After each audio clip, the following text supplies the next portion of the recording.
এটা হলো শহীদ মারুফ। এ বাঁচতে চেয়েছিল, এই দেশে বাঁচতে ছিল, ও ছাত্র ছিল, ওর অপরাধ ছিল এই ছাত্র পথ। ও কোঠা আন্দোলনে নেমেছিল।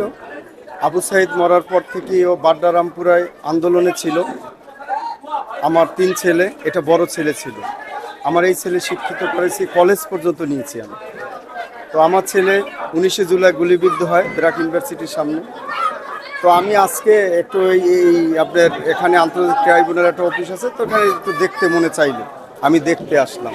তা দেখতে আসলাম যে শেখ হাসিনা যে এই ফেসিলিটি কায়েম করছে, যে 32 নম্বর নিয়ে এত তার গর্ব, 71 সালের যে একটা তার এই একটা সাইনবোর্ড নিয়ে সে যে মানুষের সাথে যে প্রতারণা করছে, তার দৃষ্টান্তমূলক আমি দেখতে আছি। এদেশের জনগণ, ছাত্র জনতা, এই এই যে ভাঙচুরের মধ্যে দিয়েই বোঝা যাচ্ছে যে না, এই দেশে ফ্যাসিজম কায়েম করা যাবে না। এই দেশে জয়ই ফ্যাসিজম কায়েম করতে যাবে, তাকে এইভাবে উৎখাত করতে হবে।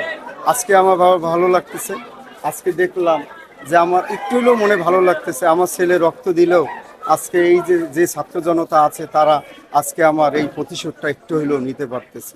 এই দেশের কোনো আপনি স্বৈরাচারী থাকতে পারবে না, যেই আসবে স্বৈরাচারী থাকতে পারবে না।